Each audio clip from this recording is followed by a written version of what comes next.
figured it out and you know what life is and everything, then this talk is not for you. But the fact that you're here today, it is testament that you're willing to discuss and talk about these issues with me today. Does everyone agree? Give me a yes or yes? Yes. Excellent. So, in order to develop these concepts and understand and lead up to answer these questions, I need to develop a number of concepts with you. The first concept is the understanding of the separation of tasks.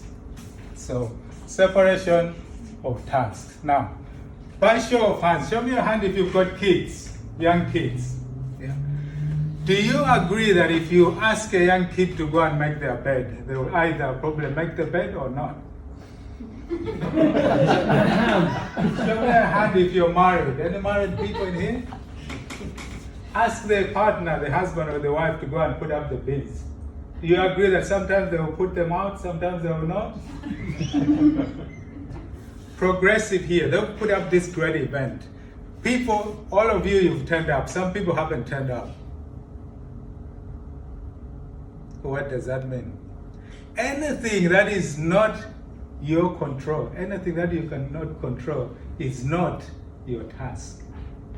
So it is not the task of Progressive to actually get people here, because it is the task of each one of the individual you people here.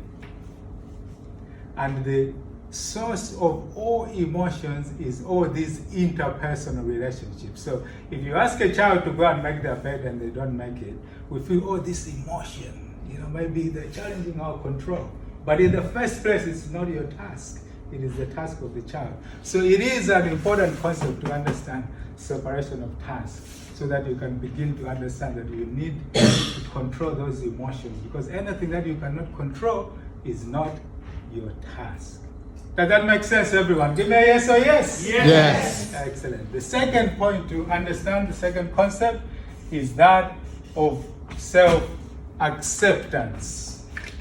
Now, have you or anyone here seen or been or seen on TV or somewhere someone who has tried to change themselves in some shape or form? So someone who is red, they try to make themselves blue. Or someone who is white, try to make themselves black, or the other way around. In most cases, it doesn't end really well.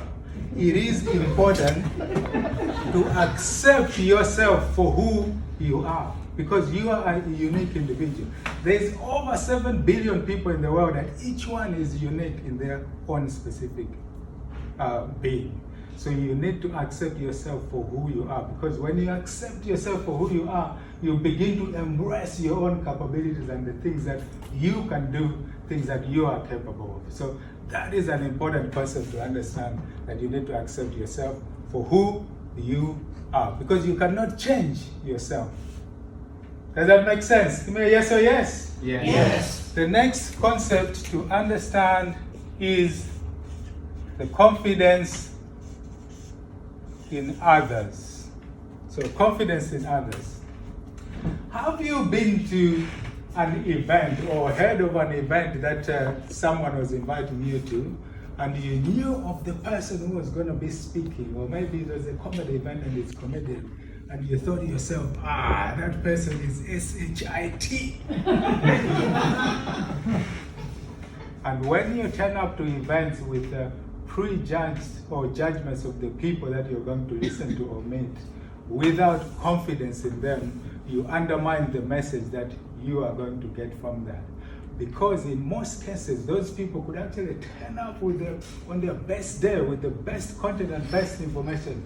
But because you've turned up without confidence in people, you don't treat them as your comrades, you miss out on the best content and the best information that they could be sharing with you. So it is important, wherever you turn up, to turn up with that confidence in others, that they are going to deliver the best that they can, and you are going to get the maximum benefit from them, from what they are going to deliver on the day. So confidence in others is key. Even if they are kids, it doesn't matter what age they are. So confidence in others is very important in developing these concepts as well. The next concept is contribution to others. So contribution to others is actually what gives us the freedom to actually say that it's okay to be here. And contribution in others actually comes in 3 different ways. Now, how many of you during these COVID times or at any other time, just by show of hands, have done something to someone and you felt really good about it? Yeah. Let's take, for example, Sharon. Sorry, what's your name? Sharon. Hi, Sharon. What is it that you've done with it? To anyone or with I anyone? help lots of people. I share poetry and I give them inspiration and I enable them to take action and make decisions even if it's no. Thank you, Sharon. So that is contribution to others through action. So you're physically doing something for people. So that is one of the ways that we contribute to others through the actions that we're actually doing. Has anyone here got any relative or family friend or anyone who is either disabled or incapacitated in any way that they can't do anything? Yeah. We've got one. Yeah. Sorry, what's your name? Jason. Hi, Jason. Hi. What is it that, or who do you have? I have a brother, and he is in a wheelchair, paralysed from the chest down, from a motorbike accident he had in 2013. Do you wish that he was dead? What, now or at times? No. No, not actually. Not through a narcissistic way, but I think for his own benefit, it would probably be better off if he wasn't here because he's suffering. Yeah. But do you get some sense of good feeling just from him, from just being here? No. No? Sorry, that's probably not the answer you wanted, is it? But no, it's not. No, but this is, for some of you who have people who are incapacitated, maybe it's your mom or someone, in most cases we don't actually feel that they were not here because contribution to others is not only through the actions, but for people as well, from just being here. You get people who are incapacitated. I've got a family friend who is a close friend of my wife who actually had a disabled child who from birth had been in a wheelchair. But every time that we go to them, we actually, you have these smiles about, this person is there and it's their being and it's life. And you feel for that. And people contribute to others, not through just the actions, but also from being. It is another way of contributing as well. And the third way is, even for those people who have passed, for some of you who may have got relatives who have passed, either family, friends, or relatives, sometimes you get to feel a sense of either their soul or something that actually touches you and helps you in terms of contributing to what you're doing in your life now and going forward. Can anyone relate to that? By show of hands. Give me a show of hands. Yeah, so those are the 3 ways that people contribute to society and make ourselves feel the freedom that it's okay to be here, either through the actions or just by being, just the presence of people, even though they can't actually do anything, but the presence. And also those who have passed, you actually get to feel their spirit and their soul, and that can actually help us to actually move forward as well. Does that make sense? Give me a yes or yes? Yes. Excellent. Now, this big important question, what is life but a journey and not a destination? And it is all a dance and all the small steps of a dance. It is all indoors and not a straight line. What is life? Life is but a journey.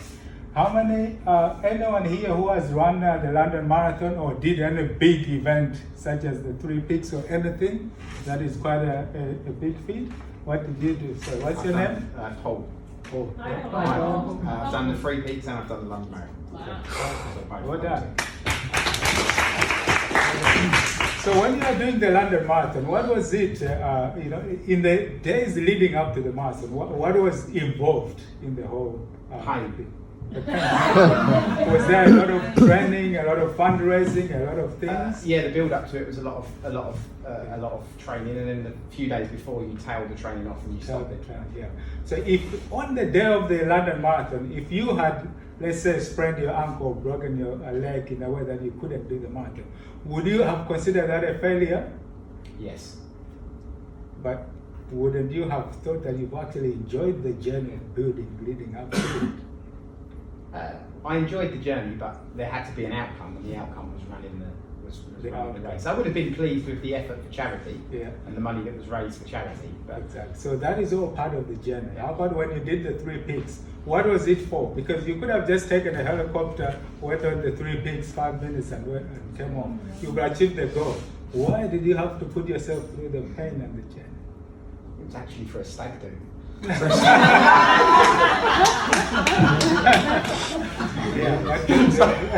But it was a good achievement. It was a really good achievement. Absolutely. But the point is, everything is in the journey. So don't get bogged down into the destination. You have to enjoy the moments and the journey, how you're actually going through the memories of the life. Yes, absolutely, the memories. So it's not just the destination. If you focus on the destination, you miss out on the moments and the key moments of actually enjoying the whole journey. I remember going to Cambodia in 2015 and having gone through all this training and meeting the people that we were going to go with and making relationships.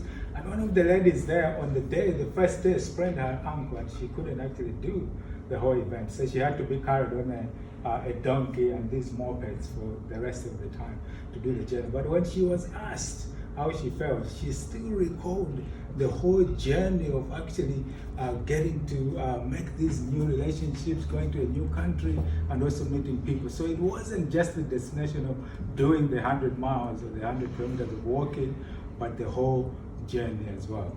So now to lead up to this big important question of what is the meaning of life. So before I do the big reveal of what is the meaning of life, just 2 volunteers. Does anyone here, just by show of hands, love what they do? Tony, what is it that you do? Bioresonance. Bioresonance, and you absolutely love it, yeah? Yeah. Anyone else? Is it Charlie? What's your name? Charlie. Charlie. What is it that you do? Property. Property, okay. So why don't you do bioresonance? I don't even understand what that word means. Antonio, why don't you do property? I did start off doing that, but then found that my interest was more in bioresonance. Okay, great. Now, ladies and gentlemen, the big reveal. So, can we have a drum roll and a count? The moment you've all been waiting for, the meaning of life.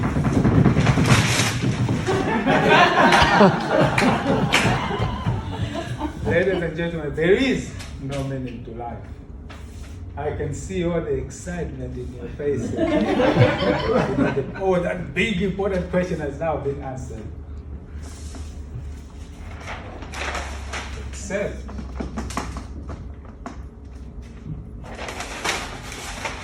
that we each place on it. Tony here, his meaning of life is in the bioresonance and the stuff that he does.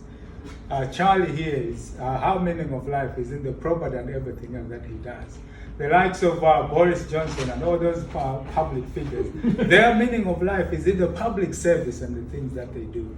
Tim Peake and all those scientists, their meaning of life is in those big adventures of answering those big questions.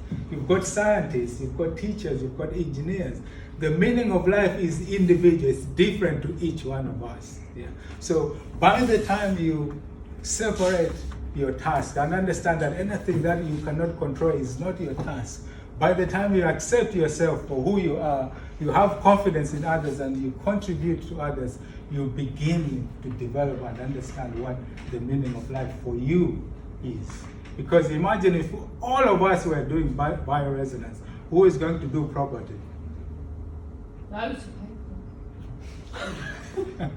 So the world will be not such a great place. But what makes the world go around is the contribution of each one of us, the values that each one of us bring into the world, and the meaning of life that each one of us places on the world. And that is what makes the world go around. Does that make sense, everyone? Give me a yes or yes? Yes. Excellent. Is there any questions?